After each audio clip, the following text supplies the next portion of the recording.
Well, hello, everyone. My name is Lisa Presley. I'm one of the Congregational Life Consultants for the Mid-America region of the UUA, and you are joining us tonight for yet another installment of our series of workshops and webinars that are being led by the Minnesota UU Social Justice Alliance.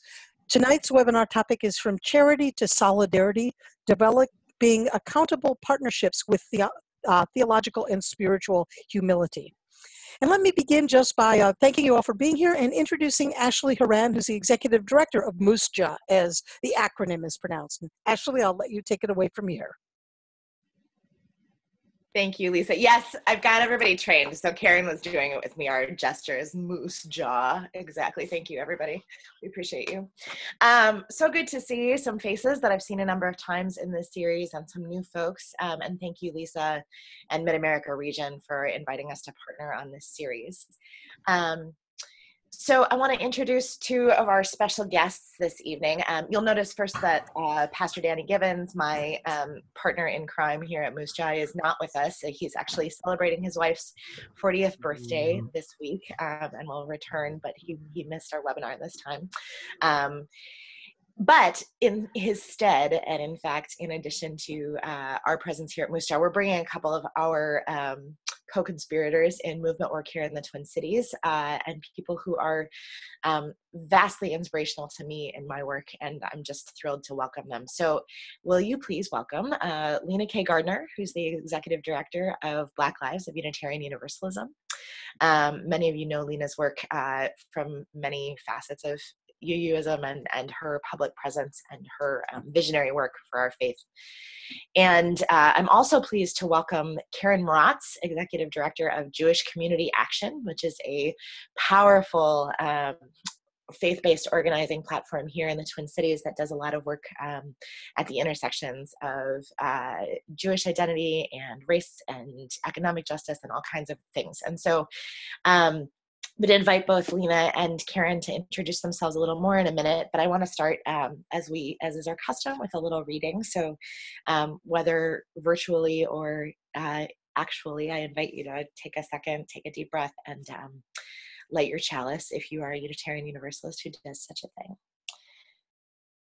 And I offer us this centering thought from Audre Lorde, activist, writer, visionary. Without community, there is no liberation, only the most vulnerable and temporary armistice between an individual and her oppression. But community must not mean a shedding of our differences, nor the pathetic pretense that these differences do not exist. So that leads us into our topic for this evening, which is about, as we said in the title, from moving from a charity framework into a solidarity framework. How we as Unitarian Universalists, as congregations, can work in partnership with groups, with organizations, with communities that have identities and experiences that are often very different than our own, and yet who share values and an agenda for justice and transformation in the world with us. And I've invited Lena and Karen here tonight because both of them, the heart of the work that they do is about building that kind of partnership and inviting people into deep relationship for transformation in the world. So I'm actually just going to start off by asking Lena and Karen each to talk a little bit about the work that you do, what brings you to do that work, and anything you'd like us to know about you before we get started. I'll have Lena go first. All right. I was going to say Karen. You're trying to point. I know. I saw you. Fine. Yeah. So my name is Lena Gardner. A little bit about why I do the work I do. And I think what it really boils down to is that is love, and that I love people, and it hurts me to see them hurt, and it hurts me to see people's humanity and dignity denied and degraded. And so that's a big part. I've been at the Revolutionary Love Conference this weekend doing a lot of reflection on what it means to love, what it means to do this work, and how to hold it. And so I think that's at the core of a lot of it. And the other piece is the other piece that I think is important, that I encounter a lot in this work, is that people sometimes have a hard time understanding the depth of structural and systemic inequality and what that means. And that there are people on the bottom. And I think sometimes their hearts are big often, and they're like, there's so much wrong in the world. And people, this person is hurting and this person is hurting. And how do I know who to choose to help? And for me, hurt is not the same as structural oppression. We're all humans. We're all going to navigate illness and death and hardships in our lives. And that is just very different from structural systemic oppression. And so I see a lot of my work as being sort of helping illuminate those things, that the structural inequalities to folks, and seeing that it's bigger than just hardships in life. And yeah, I think that's enough for me to say right now. That's great. Thank you, Lena. I think a lot of folks are familiar with you and your work, and probably nobody else on this call is familiar with you and your work, Karen, because I know we've got folks all over the Midwest. Well, actually, that's not true. You are extremely famous, and so I don't want to underestimate your reach. But will you tell us a little bit also about what brings you to the work, but also actually what you do? What is your job as the executive director of JCA? Sure. And I apologize for the epic blinding that you're all probably receiving. I'm sitting in a library meeting room that I reserved, and it's like facing west. So hi, everyone. My name is Karen Rotz. I'm the director of Jewish Community Action. We are a 23-year-old organization that organizes the Jewish community in Minnesota around racial and economic justice. And we do that at the city, county, state level, inter-community level. We do a lot of work on policy, but we also do a lot of transformative leadership development within our community to give ourselves the capacity to be a community that can actually do the work that we need to do for justice externally.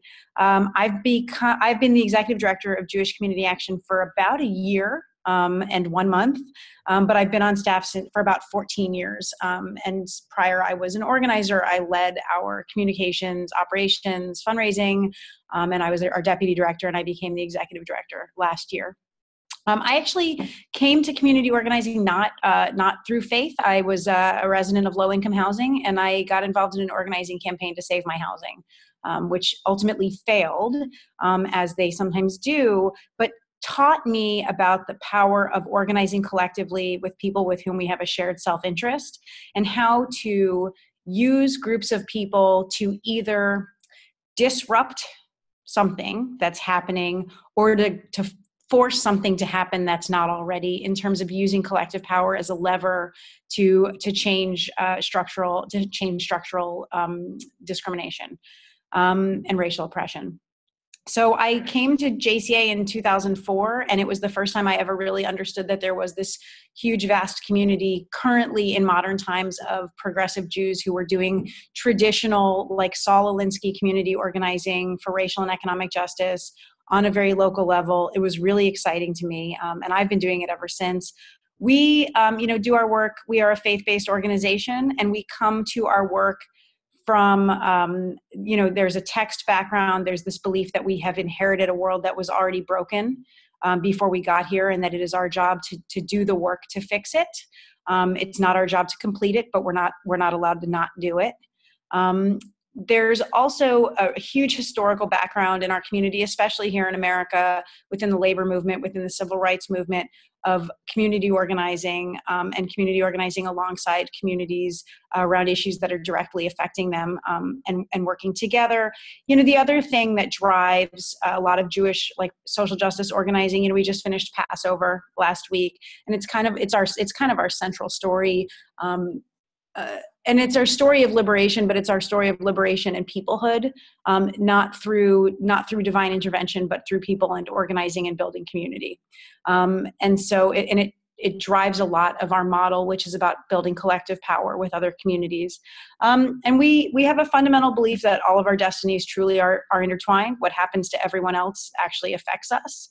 And while our organizing model seeks to center the desires and voices of those most impacted by racist policy, and those with the most lived experience interacting with racist policy, we would say that racism and racist policy affects all of us.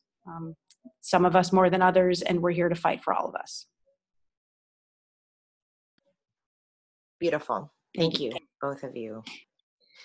So as we kind of dive into the topic tonight, I actually want to start with the basic presumption that we're making in the title, which is that we should, in fact, try and create multiracial, multireligious partnerships and movements for justice. And as Karen and Lena and I have been talking, we realized that actually each of us come fairly differently to answers about why it is that we should care about creating these multiracial, multireligious coalitions and movements. But I want to just start with that question for both of you. Why do we want movements that have multiple voices from communities of faith, multiple racial backgrounds, multiple class backgrounds? Why does it matter that we build these sort of partnerships across difference? And whoever feels inspired should go first. Lena, mine might be longer. Do you want to go first, or do you want me to go first? No, you can go first. Okay, thanks. So why does it matter? I mean, I know why it matters as somebody who's from a minority faith group. I know why it matters that we're in multi-faith partnerships. I mean, we work together because we're stronger that way. And again, communities are really central structure and methodology for Jews. Wherever there are Jews, you will find congregations and community organizations. That's kind of what we do. We have a saying, 2 Jews, 3 opinions. But we also have a saying that 2 Jews, 3 Jewish community centers. And so, I mean, that's what we do. We work together because we legitimately believe that we're stronger and better that way. And for some of us, that we're also safer that way. And that what, like I said before, that what affects you affects me. And when it comes to white supremacy, that is very literally true. Another piece is that here in the Midwest, and especially Minnesota, faith organizing has a lot of power. It works here. Ashley and I think started working together doing some of the faith organizing around marriage equality, which was a really powerful piece of the campaign that passed marriage equality. It was very important to have a faith-based component. But I know Ashley wanted me to talk a little bit about some of the work that we do around anti-Semitism and why now is an important moment in the partnerships, the interfaith partnerships that we build. So our model, the Jewish community is a diverse community. Around 15 to 20% of American Jews are people of color, but we are a predominantly white community, and certainly here in Minnesota, even more so. And so our model, JCA's model for anti-racism work, is typically that of ally and solidarity, though again, I wouldn't say complicated, but I'd say enriched by the diversity in the Jewish community. But even for white Jews, the expectations that white faith ally spaces often place on us are challenging. Because there's this thing that happens in interfaith work where when we're all organizing together around being people of faith gets really flattened. And for the non-Christians, we either kind of have to absorb into the majority, which can often mean denying historic or current oppression, pretending that stuff doesn't bother us, pretending that we don't sometimes feel targeted. And that's really challenging. And so the Jewish community needs to be able to switch hats, because sometimes we're a powerful ally and then sometimes we're a target. And we need our partners to be able to switch hats as well. So it's important for us to have interfaith partners, but to have interfaith partners that are able to see us and understand us as a unique faith group, and not through the lens of the majority, but as our own thing. So I need our non-Jewish faith partners to understand anti-Semitism and the way it's currently showing up for a couple reasons. And one, the obvious, is because we might need support. But that's not actually like kind of the driving force for me, because we know that white Jews are not experiencing any of the state violence or oppression that our friends here within the Jewish community and other communities of color are experiencing. The bigger thing for me is that anti-Semitism is playing a powerful role in the way that white supremacy is working today, and racism and xenophobia and Islamophobia and anti-Semitism plays a big role in those other oppressions. And we need to have a lens for it if we're going to successfully defeat any of those other things. And so what do I mean by anti-Semitism? I mean, anti-Semitism is just basically the targeting and scapegoating of Jews.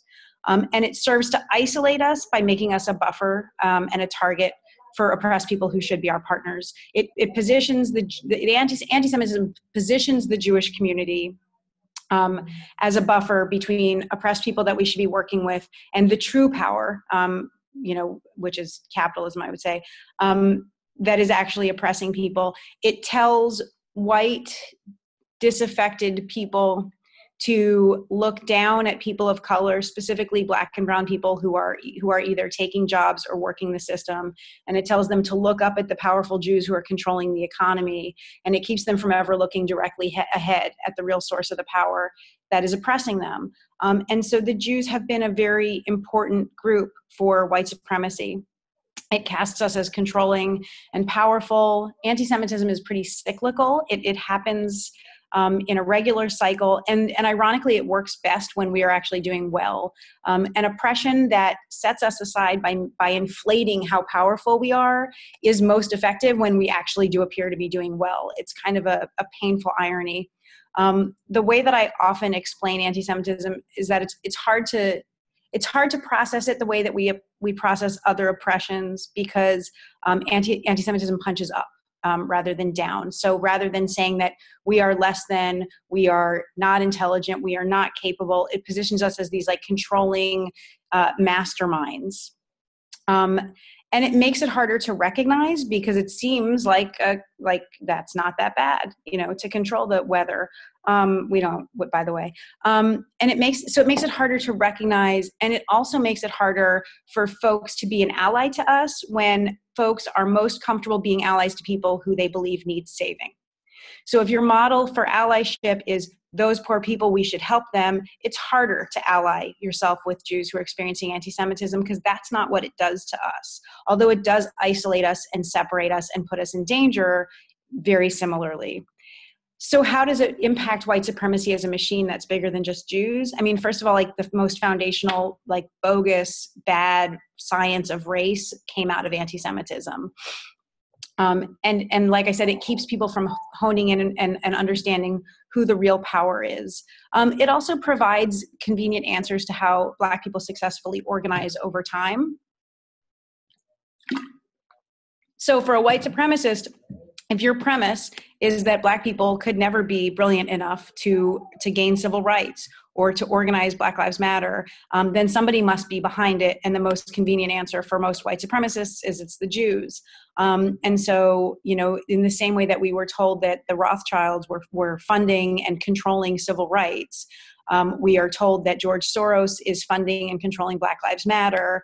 And when you have Wayne LaPierre from the NRA talking about the Parkland kids and naming only Jewish names, and he's saying Soros and Bloomberg, that, Michael Bloomberg, noted billionaire socialist. But when you see the white supremacists and they're just spouting the Jewish names, it's these dog whistles.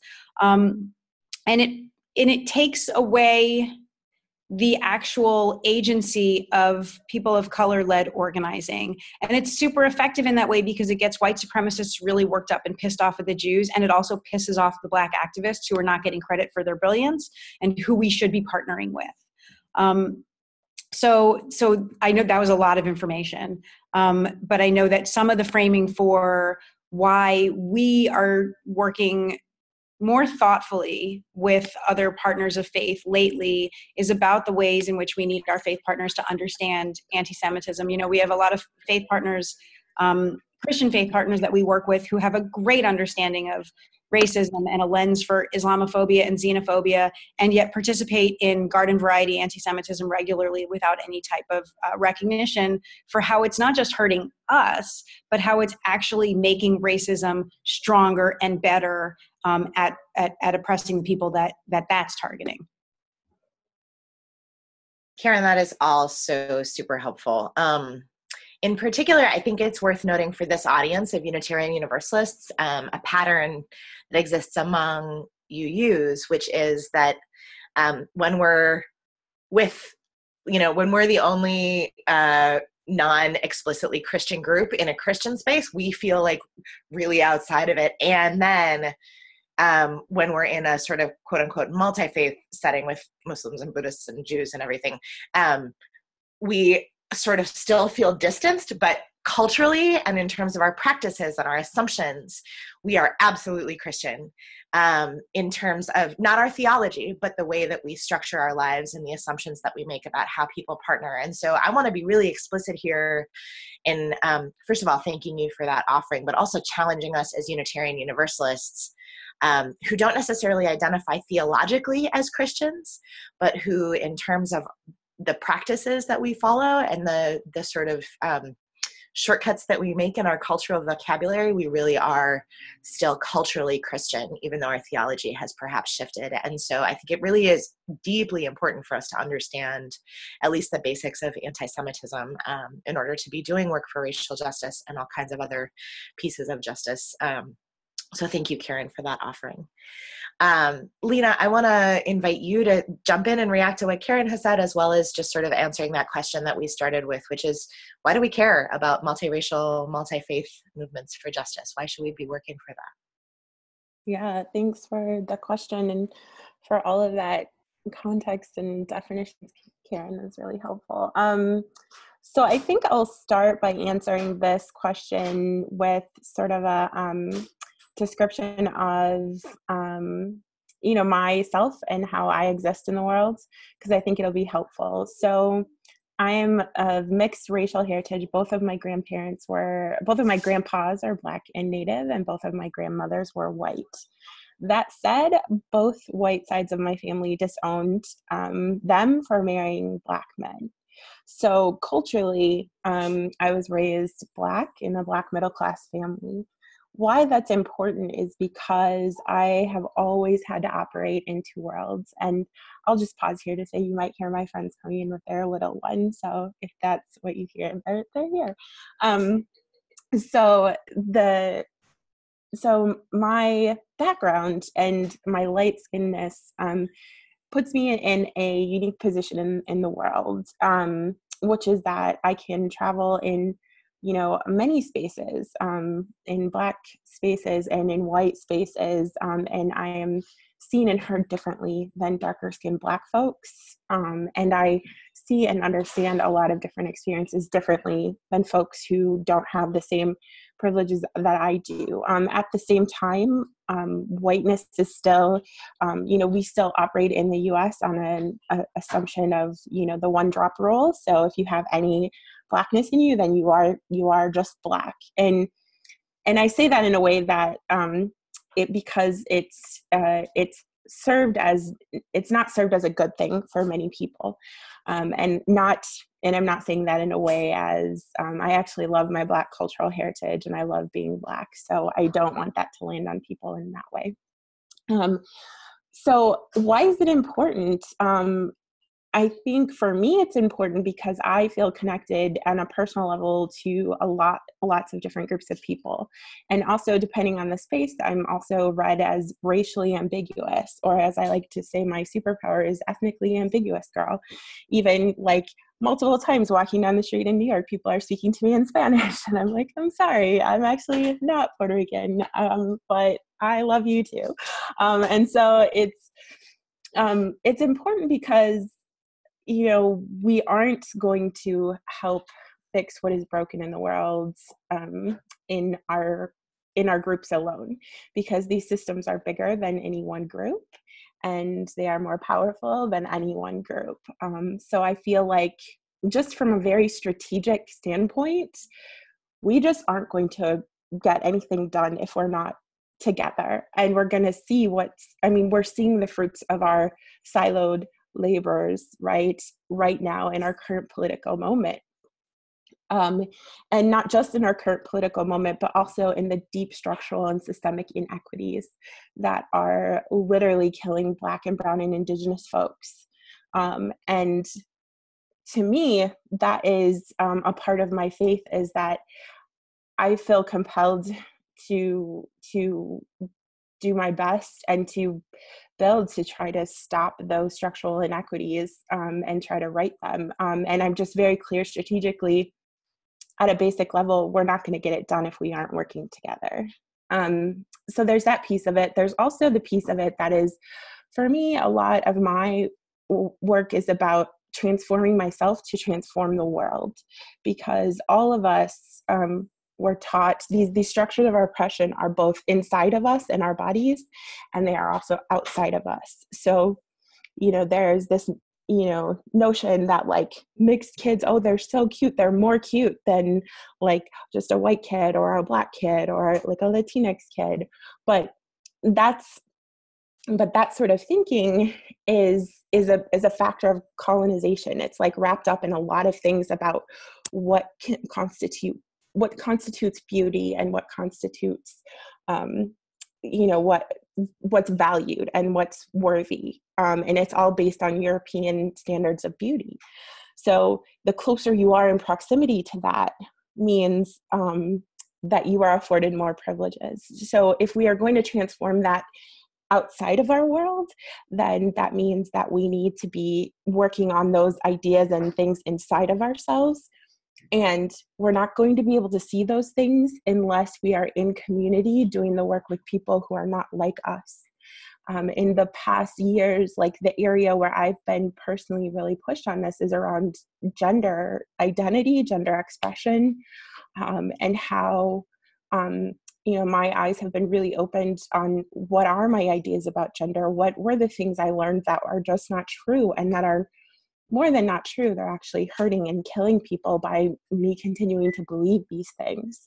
But I would never have come to that just on my own, right? I had to understand that in context of work in the movement spaces. And so for me, that's a big part of why it's important to be stretching ourselves and getting outside of our comfort zones, is because without that, we ourselves will never transform.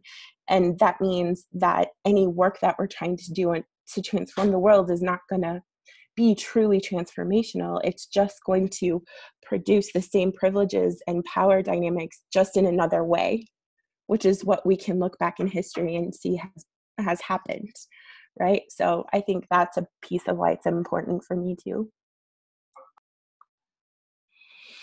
I realized that it might be helpful to actually ask both of you to just talk for a second about moments when you have seen multiracial, multi-faith organizing actually in practice. Like what does it look like? Karen, you mentioned some of the marriage equality amendment work here in Minnesota. I know you've both been a part of a lot of that, but I think for some of us in congregations who haven't necessarily been in deep partnership in that kind of work, just having some concrete examples of how we've seen it in practice would be really helpful. And then we can sort of talk about what it means to do that work.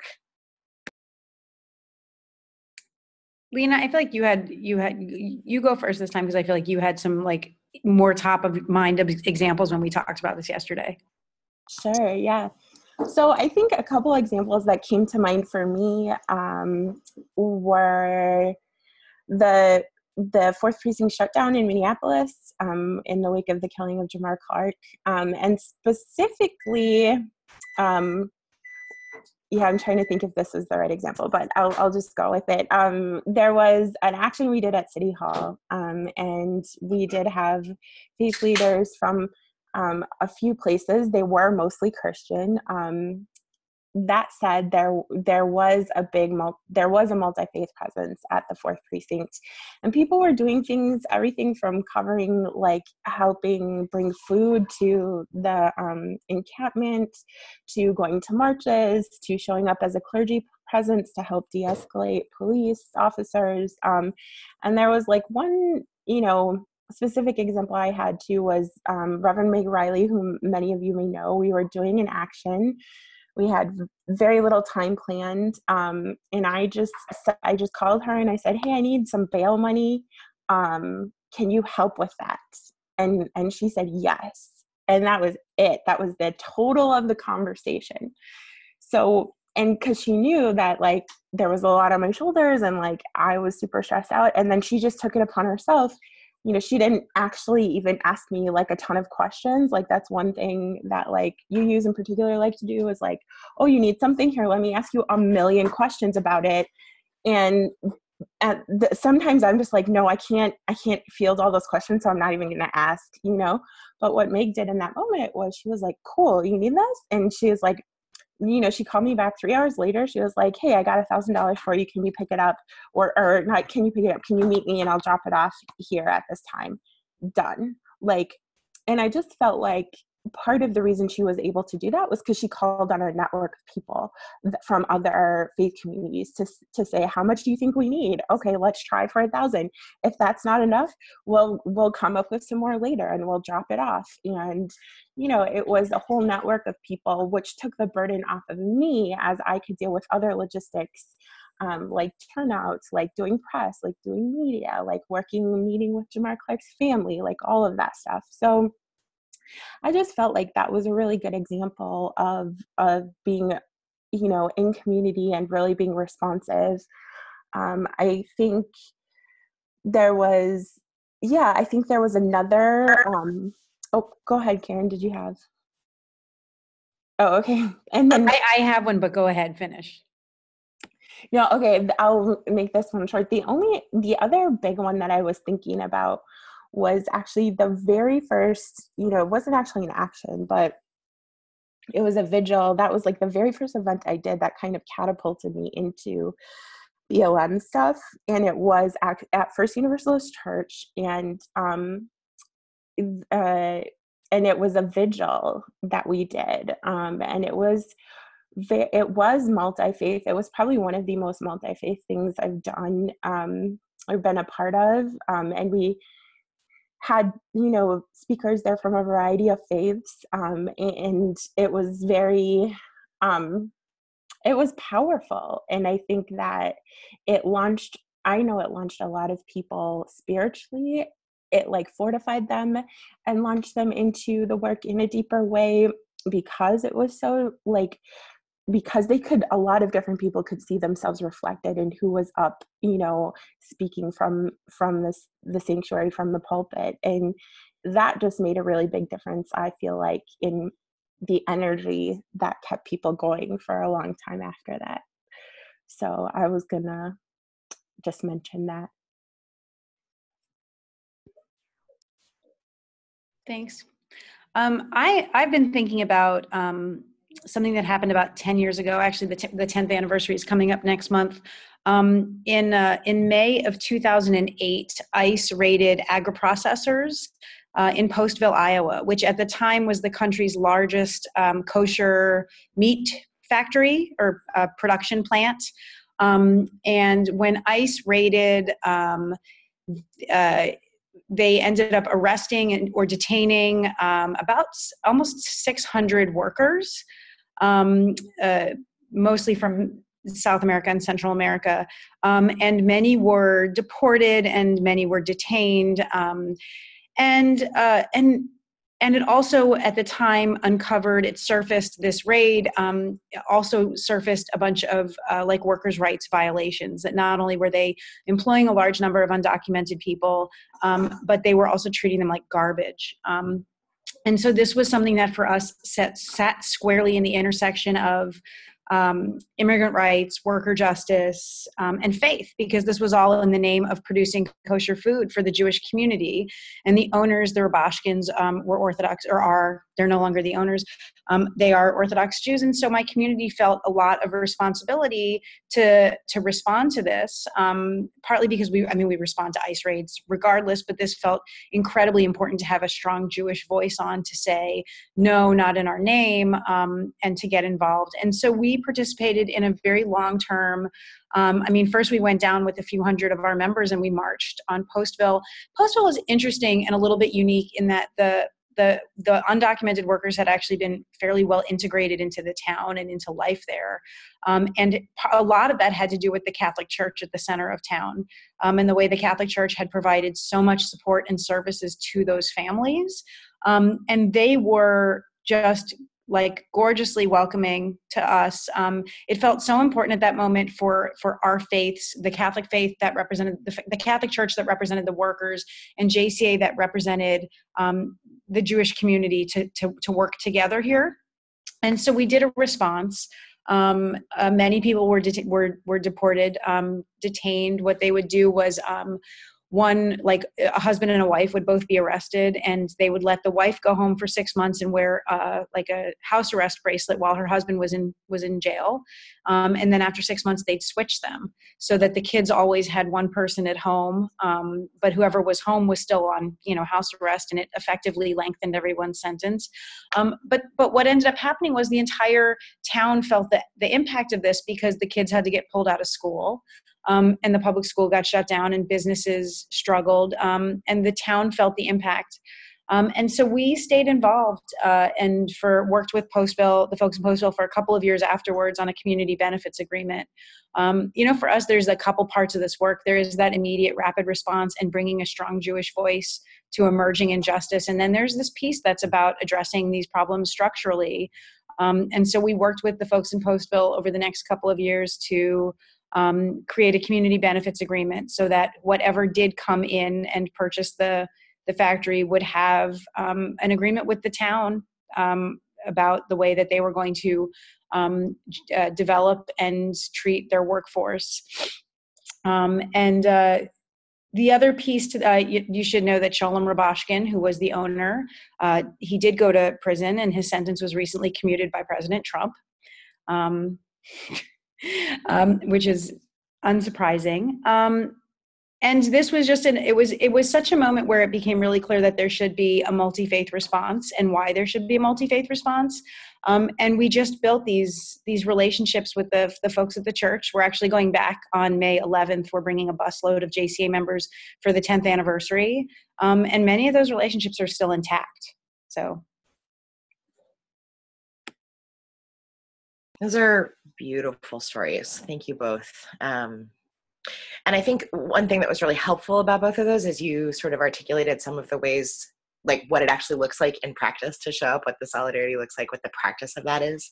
And I do kind of want to pivot into a conversation about, what are the practices of solidarity? How do we know either that we're doing it right or that we're doing it with humility? And I want to just pause here and talk, in the title of the webinar, we used the term cultural and spiritual humility. You've probably heard folks talk about cultural competency, the idea that, we all have different cultural backgrounds, but especially in like the helping professions of social work, ministry, chaplaincy, teaching, professionals need to be able to essentially do what marginalized communities always are asked to do, but to code switch in order to be able to reach and respond to the cultural context of the folks that they're working with. Turns out that the concept of cultural competency is fairly demeaning to people whose cultures are being spoken about as if they need to be translated to. And so the concept of cultural humility has come up as a evolution of that. The idea that any of us who are in actually all of us, no matter whether we're in a marginalized or in a empowered identity or community, we need to be able to understand that our way of doing things, our assumptions about the world, our practices, our cultures are not the way that everybody does things. And so when we show up with a spirit of curiosity, of humility, of encounter, in order to be entering into genuine relationship rather than putting our assumptions onto other groups and individuals as we show up. And so I think my real question here is like, what does that look like in practice? And both of you described stories in which we saw some of that, but what are the characteristics of allyship that is not about, like Karen, as you said earlier, about like helping those poor people over there, but actually about showing up in solidarity with folks, not because we're better off, but because we have shared interests and because we love one another. What are the practices of that? Yeah, I can start if that's okay. But I think I kind of came up with 4 sort of critical things that I came up with, though certainly not an exhaustive list. The first thing is assume that you are not the expert in the house. This is particularly difficult for UUs in my experience. The piece that you might not know everything that there is to know about this. And even if you have a lot of read or academic experience, even that will never trump someone's lived experience. So I feel like it's really important to think about that. And this is certainly, it's just for some reason a hard thing for us UUs to work on. But that's a really important thing. The second thing is to come with a listening heart. And I say this very particularly, a listening heart, because it leads into the next tip, which I'll get to in a second, or the next characteristic. But I think UUs are really, really good at intellectualizing the world around them and issues and policy. I think we have a long way to go to actually listening to people's hearts and what they are expressing, and to just witnessing their pain without bringing it back to your own self. And so to me, there's a piece about listening with your heart that is important to this work and can move you in ways and strengthen your work, but it requires you to decenter yourself and to really open up and listen with your heart. The third thing, and it's related to the second, is checking respectability at the door. So to just bring this really down to the ground, right? During like the height of Black Lives Matter stuff, there were a lot of UUs that were like, well, I get I'm with you on the issue, but I don't like that you say fuck the police, right? Like that's about respectability. And it is connected to listening to the heart, because if you listen to the stories of why are people saying that, it's because people are being killed. And there shouldn't be any conditions on your support to be against state-sanctioned murder, right? So like, even if somebody's not speaking the language nicely, well, it's not a nice thing that happened to them. So why should they be forced to use language that is nice, even if it makes you uncomfortable, right? So I think there's something about being able to really start to recognize how that's coming up.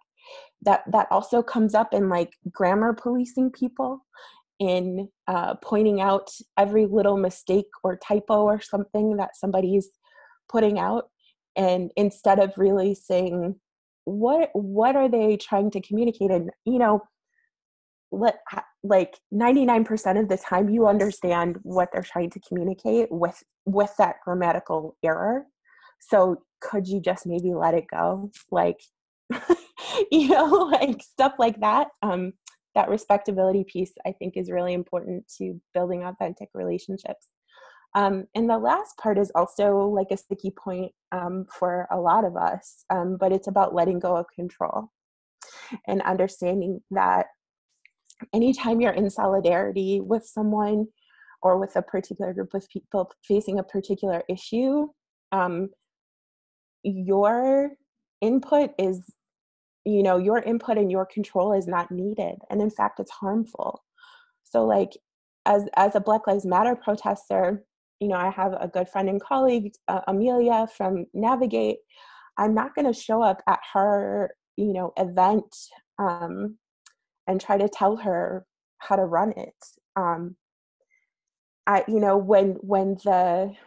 all of the bans against Muslims coming to the United States started happening early in the year, and Ilhan called me and said, can you come to this rally, to help us? And I said, yes, I'll be there, whatever you need me to do. I didn't come in there telling them this is what we need you to do. I came in there listening. And Karen was there and Ashley was there, so it's like, what I've seen that be particularly difficult for UUs is that letting go of control and understanding that, trying to navigate that. So those are just the 4 things. Assume that you aren't the expert in the room, come with a listening heart, check respectability at the door, and let go of control.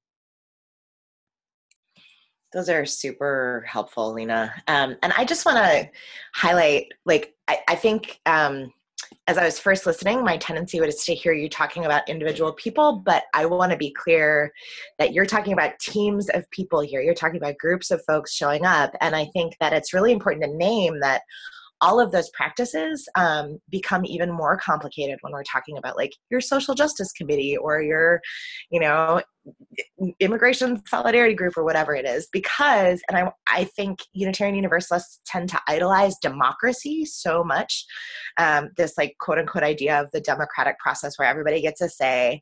And what happens is when we're being asked to show up in an agile way, let's say it's your immigration task force in your congregation, they're show up. And if you have a practice in place that's okay, every member of our committee has to sign off on something. We all need the information to know exactly what the plan is, what's going to happen, who's going to have to be there, how much money it's going to cost, what the consequences might be. And then you're going to run it up the flagpole maybe to your minister or to the board of trustees or whoever. Are we ever going to be able to show up if we're holding on to that kind of control? And that's where I have seen us get hung up as congregations over and over again, to be when what blocks us from partnership is our inability to say yes and just do what needs to be done, because we get so stuck in process and so stuck in sort of voting and, this respectability stuff that Lena's talking about. Well, what would our church insurance company, what would our liability insurance say if our folks are participating in this direct action that might get them arrested? Or what would our, is our 501c3 status at risk if we raise $1,500 for bail funds? It's those kind of questions I think that can get in the way. So Karen, let's hear from you. Some more practices of solidarity. What does it look like?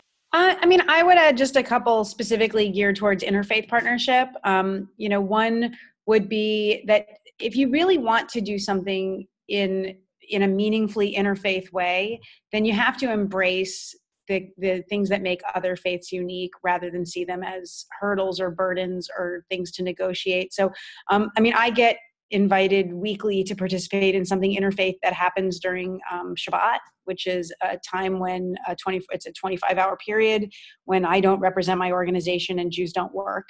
And people will say, oh, well, is there any way you can make an exception? Because we really want this to be interfaith. And you don't want it to be interfaith. You just want it to look interfaith. And so, people get downright hostile with me about Jewish holiday observance and the way that it's a burden to them to schedule stuff with us. So that hurts.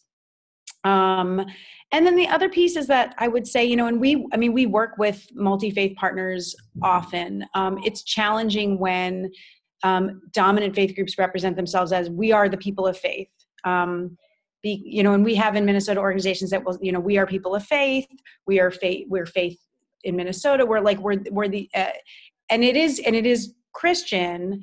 This assumption that when we're talking about faith and people of faith, that we're talking only about one, and the way that erases the people of other faiths who don't feel especially loved or included.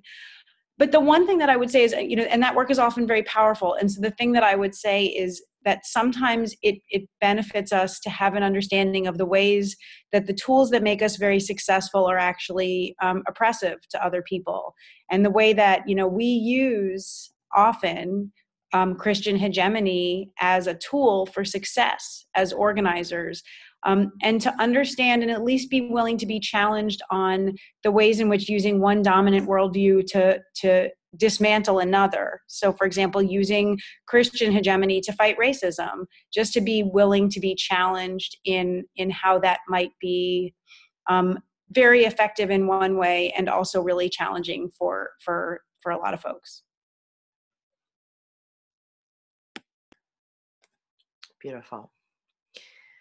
Um, I'm wondering if either of you have any more stories about specifics about ways in which you've seen some of these principles in action. For example, a time when people really were able to abandon that lack of control and just go with the flow as like a group in a congregation, or times when people have actually shifted away from that frame of Christian hegemony in terms of planning to make it a more inclusive, liberatory space.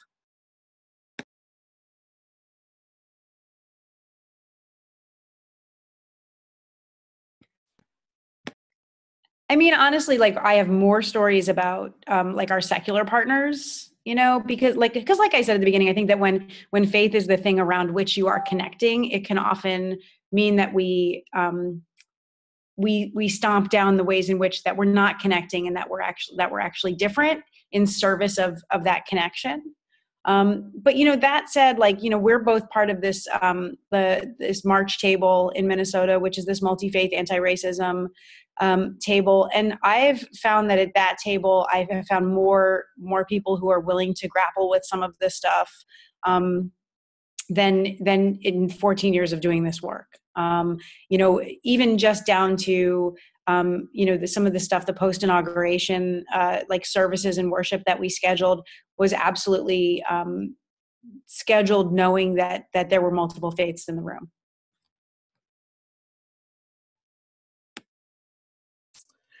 Yeah, I think so. The question was when we've seen it be successful. Yeah, the principles that you just laid out, and like concrete examples of when you've seen folks embodying that. When I've seen folks embodying that. Yeah, I think. So I think I've seen it. Certainly, I think with a particular part of Black Lives Matter organizing, there was, I think, a series of marches and then like city council disruptions that we had done that, or had helped lead in coalition with, you know, a bunch of folks that was successful, where people were, you know, willing to sort of let go of control and show up in ways that, even though they were uncomfortable, that they would still show up. I think I struggle a little bit with this question because it's been disheartening to kind of see in the wake of that, it's kind of fallen away, and the voice of a lot of Black leadership has been pushed aside in a way now. So that's why I'm like just struggling, because in the past year or so, it's kind of shifted back to what it was like before Black Lives Matter was, you know, shutting down highways and things. I will say I do think that also probably a little over a year ago, we had a lot of folks helping us to fundraise and resource our chapter. And that did happen across faiths, and people were very responsive. And so I think that was a powerful thing, because we would say, like, we need money for this. Can you help with this? And oftentimes people would come through. And so I don't want to lose that either, because that was actually a really important part of BLM Minneapolis's like success, and success measured as like resourcing people to do the work. Where when we've talked to other BLM chapters across the country, they didn't have any infrastructure like that. And so it just didn't happen in the same ways. Yeah. And I think another thing I want to just lift out from what you've both said is just this kind of principle that, like, if you're doing what you're doing to look good or to feel good about who's in the table, or, you know, to put it on in your church newsletter, or, you know, be able to talk about who sat around the table, you're probably not doing it for the right reasons. And I think, but both of you have illustrated that it's like, if you can identify why it is that your congregation cares about this issue, what your own self-interest is in showing up, if you can talk about how this is an expression of faith, of our deepest values, to show up. If it is about true, genuine relationship that's built with people over time, this beautiful example, Karen, of you going back 10 years later and these relationships still being there. And Lena, I'm thinking about some of the ways in which projects that have been possible increasingly over time are based on some of the relationships that were started in kind of like the crucible of what was happening when Jamar Clark was killed, or all these things, and I think many of us are craving a rule book. Like, if I just do this and this and this and this, it will be solidarity and I'll be able to show up. And unfortunately, I don't think that is real. But I think what it is the idea of cultural and theological humility is that we show up messily, imperfectly, but doing as much as we can in the moment and trying again and again, but centering relationships, centering the leadership of the folks who are most directly impacted by the issues, and just figuring out what that looks like in all of our different contexts. Of course, that looks different for a big congregation in the metropolitan area than it does for a little tiny fellowship out in rural areas of a state. Of course that looks different, but I think it begins with the question of, who are our neighbors? What do we have in common, and what will we do? So Lisa, I'm seeing your hand up. So we've got some questions, and actually we're going to move into a time of questions. Great, and you've sort of answered this, I think, in your last statement. But one of the things I was wondering is, it sounds like what you're saying. The first thing that our UU congregations need to do is to figure out, why do we want to do this work, and to practice the things like humility and all of that. But then it seems like the next step you're recommending is that you figure out who to be in relationship with, and then develop that relationship, right? Not just say, how can I change the world, but who can I be in relationship with? I just wanted to, that's what I thought you were hearing, and I just wanted to, if that's true, I wanted to really solidify that so people can go, oh, yeah. Yeah, absolutely. Karen and Lena, please respond to that. I just want to jump in and say, absolutely. I think you captured both parts of that. And I just want to add like a little addendum on there, just having a lot of experience with UUs, being a UU myself, right? There's a tendency to do some of that internal work. And then people are like, okay, we're ready, or feeling like we want to do this work. And then they'll reach out to like a random Black organization and be like, come to our church, come to our committee meeting, come to this. And then it's like, and then, that Black organization may or may not want to be doing that. And so I've heard, things like what you will say, well, we invited them and they just didn't want to come. And I'm like, yeah, of course they don't want to come. They don't know you. They have no reason to trust you or your work or what you're about. So I would say that second piece of like, when you're ready to start doing the work, go to where the work is. You do that part of the work. You go out into community and start to figure out who is actually in alignment with our UU faith values, because, speaking from like a Black cultural organizing experience, not every Black organization is going to be in alignment with UU values. Blue certainly does not work with just any old person, right? Any old organization. So, but that work takes being out in community. So when you are ready to start doing that work, go to the people. Don't try to summon the people to you. I think that's also a function of whiteness and entitlement, that Black organizers in particular are, owe you something. They owe you their time. They owe you their politeness. They owe you all of these things that they just don't owe you. And so, yeah, I think that's a big piece of it for me. And yeah.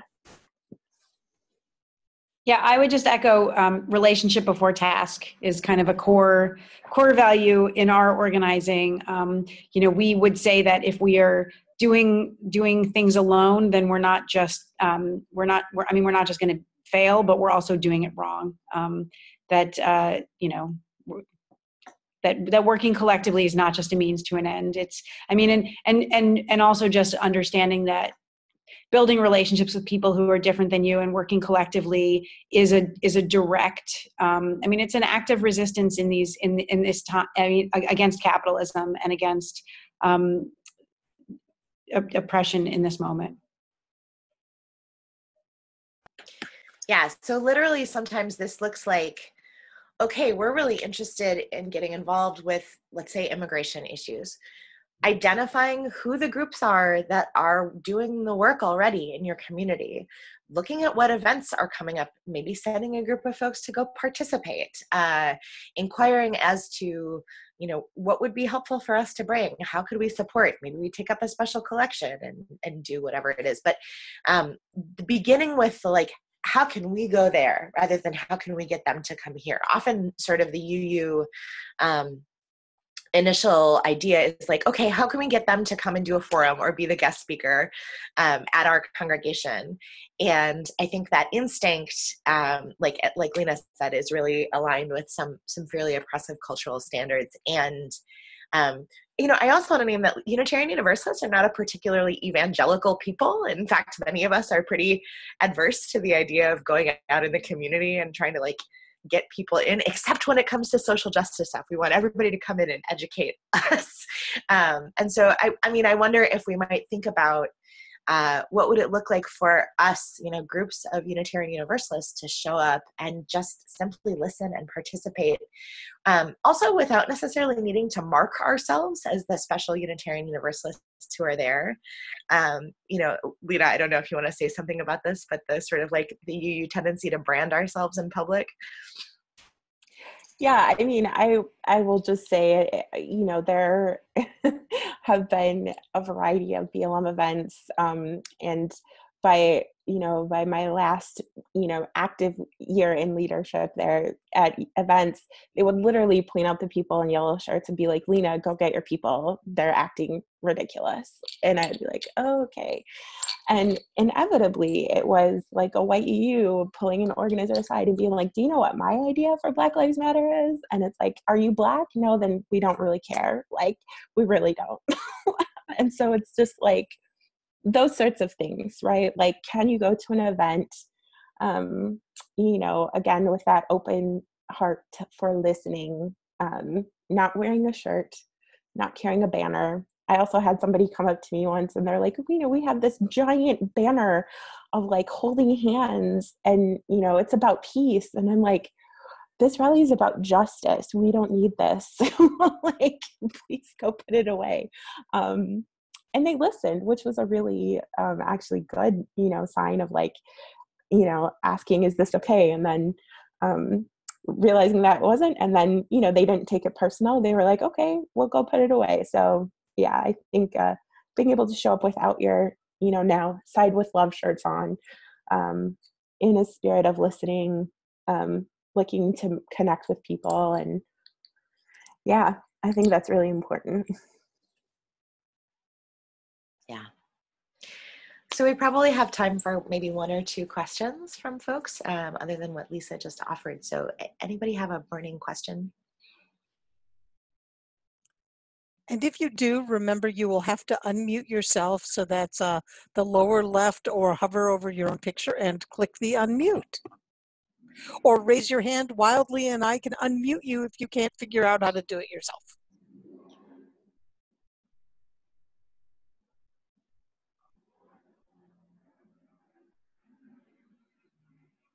I think the folks who are under DM Lang are maybe trying to ask a question.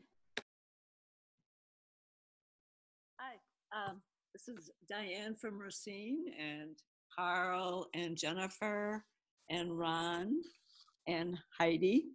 So our question, or my question, I guess, is that I thought you threw out some really good zingers that went ouch tonight. So you definitely helped to get me out of my comfort zone, and I want to thank you for that.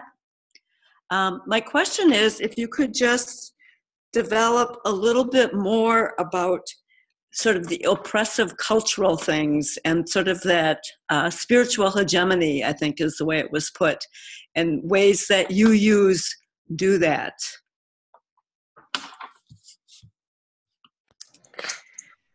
Go ahead, Lena. Well, from my end, there was a whole curricula put together called the White Supremacy Teach-In, which I think would be super, super helpful if your congregation hasn't done that. I can track down that link and pop it in there for you. Yeah, and that specifically is about the way that white supremacy and racism show up in our congregations. I think you need to be quiet, my bean. Sorry, my 3-year-old is here saying hello at the end of the night. Hi, So I would also reference the work of Kenneth Jones and Tima Okun, Characteristics of White Supremacy Culture, which is a really helpful resource in terms of understanding how in organizations, white supremacy culture can show up, and I'll pop that in the chat box too. Karen, do you want to take a crack at a one-sentence definition of what Christian hegemony means? Sure. Just the assumption that Christian is normal and anything else is different or weird. You know, here in Minnesota, it's I mean, it is you know, I heard this expression once that you know, racism isn't the it's not the shark, it's the water. And Christian, it's just so normal here that I don't think people notice. You know, I'm married to a Catholic, and I have conversations with my mother-in-law all the time about all the things that for her are just like the normal way Americans are, and that for me are very not like gendered but faithed. You know, I was just at their house. I was just at their pool. They live in a community, and I was at their pool, and there was a New Testament sitting on the sink. And I asked her about it, and she's like, "Oh, I just never noticed. It's just there in case you want to read it." And it felt strange to me. Or, you know, Easter decorations, or, you know, the fact that my kids go to a public school where I have to show written documentation of the high holy days so that the office will know to excuse their absence because they've never heard of our holidays. So just the idea that there's a normal American way to be that my community just doesn't fit into, and that maybe yeah. And I'm actually going to share an article as well about the way that anti-Semitism specifically animates white nationalism. Mm-hmm. Can I just mention something specific about this, Karen, to add on to what you're saying? I've seen you have a tendency to sometimes want to like tell jokes or like make light of, particularly like around scheduling events, you know, on Jewish holidays, and they'll kind of be like, "Oh, ha ha ha, can we just whatever?"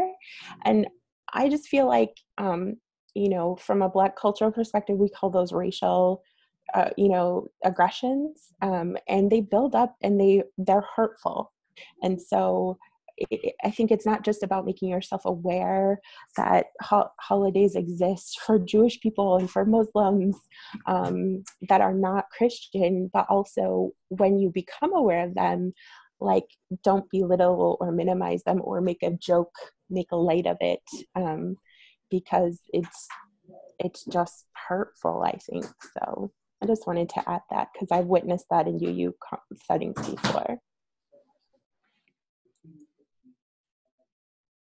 The only other thing I would add is that one of the things last summer after the Charlottesville experience, I noticed in some of my white faith partner, like Christian faith partner people, a reaction that minimized or erased the anti-Semitism and highlighted only the racism, and was a call for all white people to respond in a very specific way, and erased the anti-Semitism in the way that you know, the whiteness that white Jews live every day doesn't actually protect us from Nazis.